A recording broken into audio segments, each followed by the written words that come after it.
اس مجلس میں آپ کیا کرنے بیٹھے ہیں؟ اس مجلس کا اگر ہم خلاصہ نکالیں، تمام مجلسوں کا اگر خلاصہ نکالیں، ہر مجلس میں ہوتا کیا ہے؟ ہر مجلس میں 3 کام لازماً ہوتے ہیں. توجہ چاہوں گا. ہر خطیب، ہر ذاکر، ہر سامع، ہر عزادار، ہر ماتمی، ہر نوخان، ہر سوزخان یہ 3 کام ضرور اپنے بیان میں کر رہا ہوتا ہے. سب سے پہلا کام نبی اور آل نبی پہ درود ہے. یہ کام ہو رہا ہوتا ہے. اور یہ کام وہ کام ہے کہ جو اللہ ہمارے ساتھ کرتا ہے. میں اور اپنے لفظوں کو بہتر کروں، 3 کام اللہ کرتا ہے اور ہم وہی 3 کام مجلس میں کرتے ہیں. اور ہمیں اللہ نے حکم دیا ہے کہ یہ تینوں کام تم بھی کرو. سب سے پہلا کام نبی اور آل نبی پہ درود، صلوات، درود.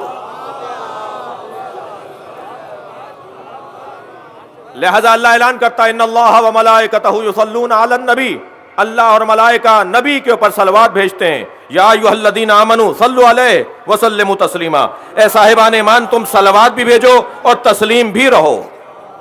اس کام میں اللہ ملائکہ کو اور ہمیں شریک کرنا چاہتا ہے، ہمیں اپنے ساتھ ملانا چاہتا ہے. ایک کام ہم مجلس میں درود و سلام بھیجتے ہیں. دوسرا کام ہم اس مجلس میں کیا کرتے ہیں؟ اس مجلس میں دوسرا کام ہم عزیزان گرامی انتظار کرتے ہیں.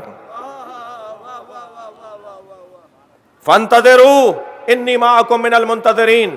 اللہ قرآن مجید میں اعلان کر رہا ہے انتظار کرو، میں بھی تمہارے ساتھ انتظار کر رہا ہوں. وہ کون سا مسلمانوں کے اندر گروہ ہے، وہ کون سا مکتب ہے مسلمانوں میں جو کسی کا انتظار کر رہا ہو؟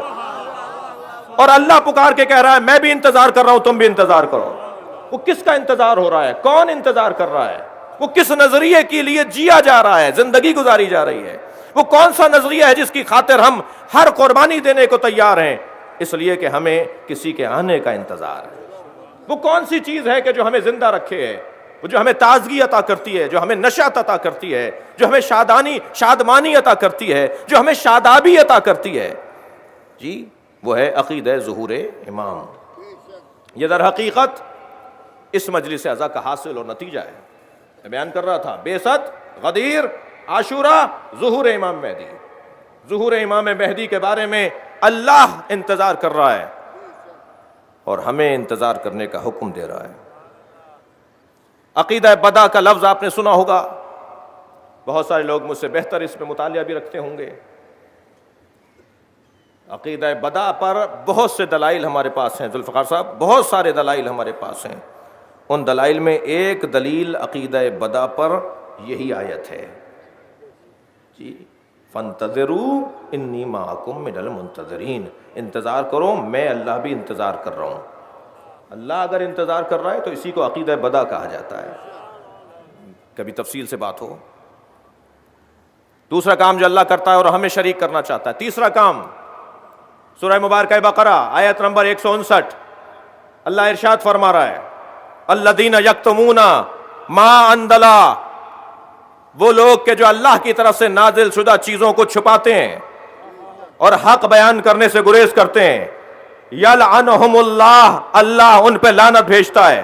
ویلعنہم اللاعنون، اور لعنت بھیجنے والے ان پہ لعنت بھیجتے ہیں. قرآن مجید میں لعنت بھیجنے والوں کا ذکر ہے.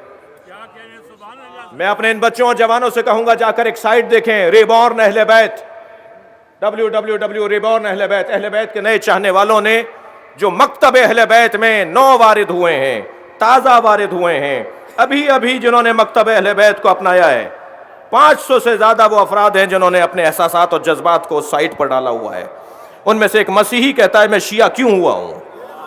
وہ کہتا ہے میں شیعہ ہوا ہی اس لیے ہوں کہ جب قرآن کی یہ آیت میں نے پڑھی جس میں لکھا ہوا تھا کہ اللہ لعنت کرتا ہے اور لعنت کرنے والے لعنت کرتے ہیں، تو میں بہت سے مکتب والوں کے پاس گیا کہ آپ کس پہ لعنت کرتے ہیں، تو سب نے مجھے کہا ہم کسی پہ لعنت نہیں کرتے.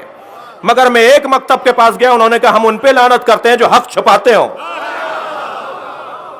صلوات پڑھیں گے محمد و آل محمد.